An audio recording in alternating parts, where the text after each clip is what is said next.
bringing the people behind our food to life. Today we're going to demonstrate the basics for brewing your first batch of homebrew. If you've never done this before, we're going to show you the easy way to do it at home. The best way to brew your first batch of beer is to pick up an ingredient kit from your local homebrew supply store. Most homebrew supply stores will carry what we might call a box kit that has all the ingredients you'll need to brew your first batch of beer with instructions. So you'll find malt extract in your kit. This is a liquid malt extract. A bag of crushed specialty grains. You should have some hops. They might be vacuum sealed, like these are in this foil pouch. And here I have a package with my muslin bags for steeping my hops, a package of yeast for fermenting the beer, a Werflock tablet to clarify this beer, and an example of the instructions to brew this kit. The first step is to steep your specialty grains to add specific malt character to your batch of beer. You might use any range of specialty grains to get different characters in your beer. So you might use a caramelized grain or even a roasted grain for dark flavors that you might find in a stout or a porter. The first thing I'll do is steep my grains in hot water in this 5-gallon kettle that I have here. A 5-gallon kettle is the ideal size to use, and I have a stainless pot here, which is less corrosive and easy to take care of than other metals, and that would be an ideal material for the kettle that you'll use. So the first thing to do is to check that your water is approximately 150 to 170 degrees. I'm using a simple stainless thermometer to check the temperature there.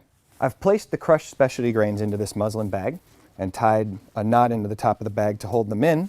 And now that our water is at the correct temperature, the first step is to steep them.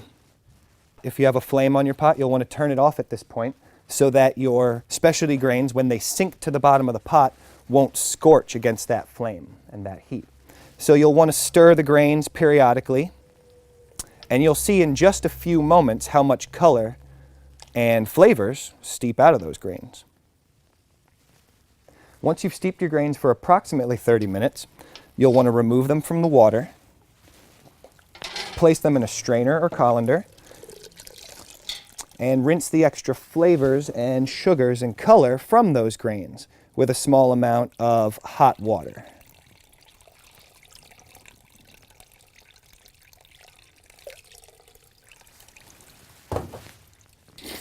And you can see that we've extracted most of what these grains have to give us.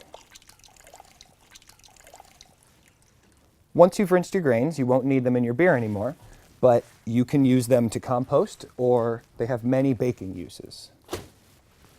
The next step is to add your malt extract to the water, which is the extracted fermentable sugars from malted barley. This malt extract is quite concentrated and very thick and syrupy, so you'll want to stir the pot very thoroughly and make sure that you mix everything in very thoroughly. Once we add our malt extract to the water, it's commonly referred to as wort, which is a brewer's word for unfermented beer.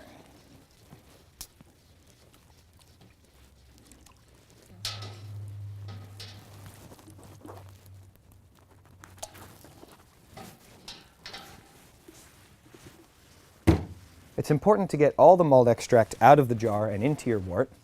So I usually rinse the jar out with hot water and scrape the insides of the jar to get the rest into your pot.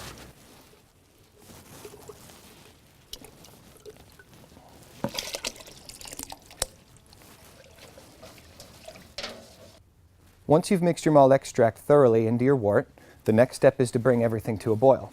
This can be done on your kitchen stove at home, but for demonstration purposes today, I'm using a propane burner.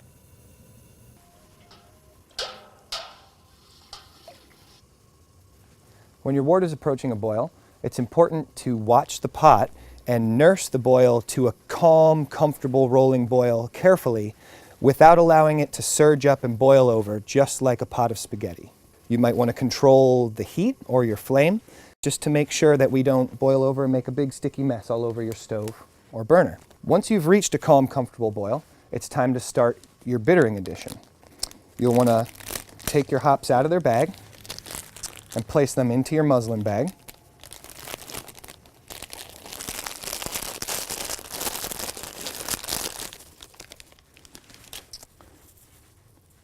Tie the hops off in your muslin bag so that none of them can escape in your boil. Add them to your boiling wort and begin your 60-minute timer to start a 60-minute boil.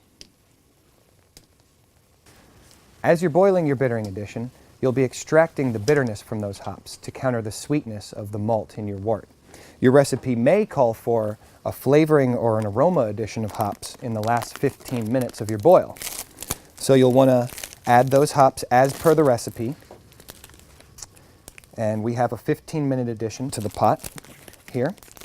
The 15-minute mark of your 60-minute boil is also the time to add your Werflock tablet, which will coagulate the proteins that would cause a hazy beer and cause them to fall out after fermentation, leading to a beer with better clarity and presentation. So I'm adding my hops to the muslin bag and tying it off.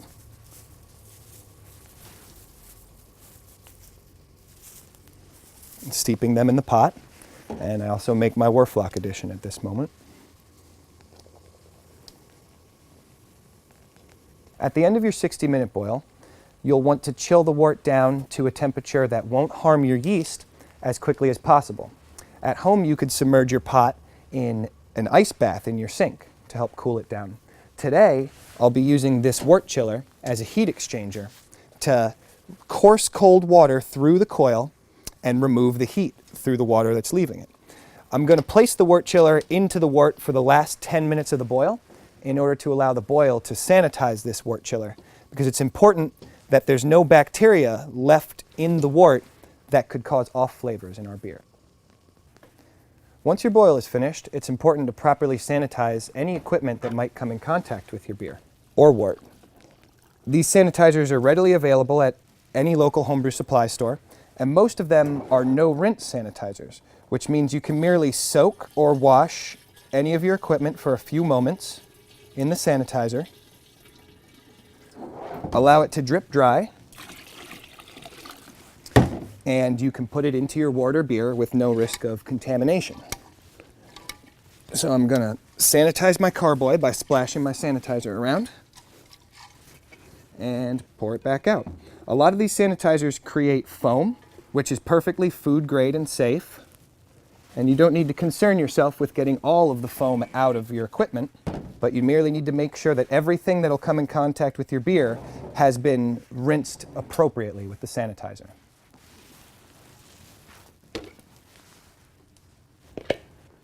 Remove your hop bags from the wort and add your wort to the fermenter.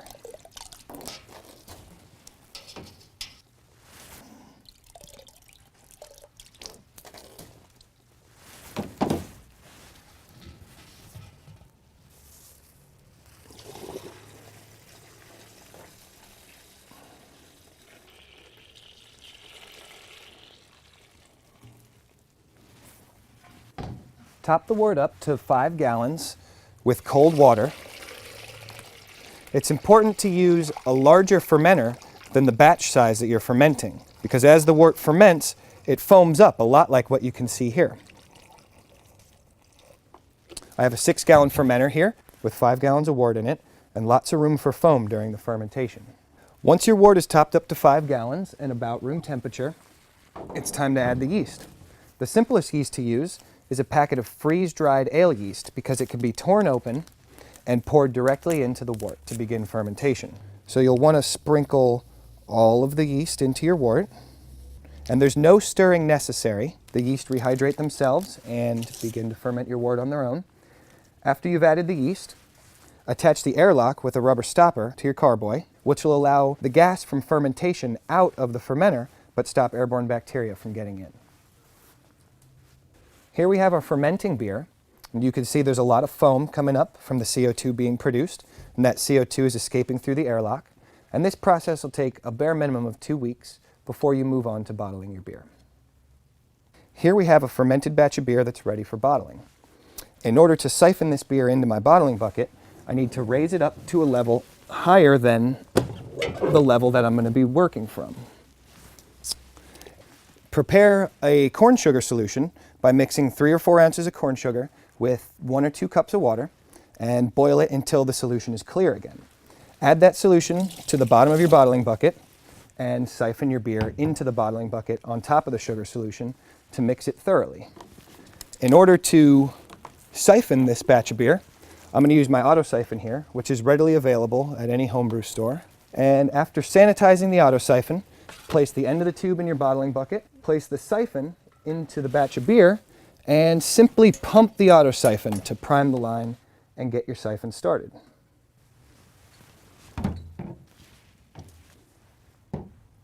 So now that we have our batch of beer mixed with a small amount of fermentable sugar in our bottling bucket, we're going to attach our bottle filler to the end of our auto siphon.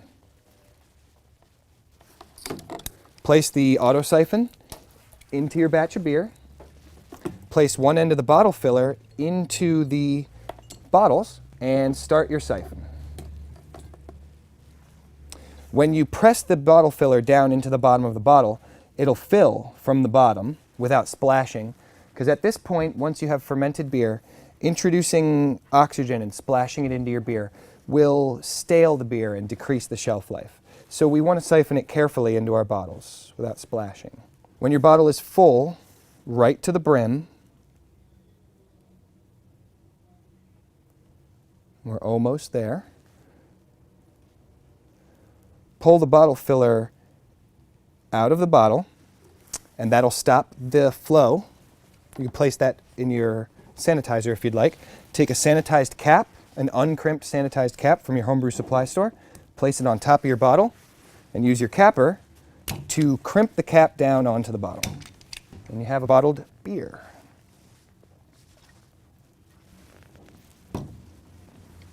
Once you've filled and capped all your bottles, you'll need to allow a week or 2 for the small amount of sugar that we added back to the batch of beer to ferment inside the bottles and create carbonation.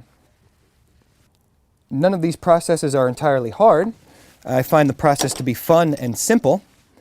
And the most important part is after time you can be creative with your recipes and you'll absolutely love the beer that you're making.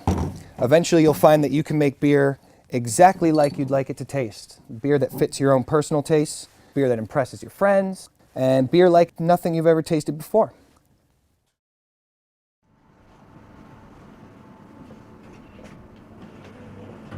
I wanted to have a place that was like the traditional public house. It is like your living room. What I learned over there in my apprenticeship in England was that the public house is a people-centric business. You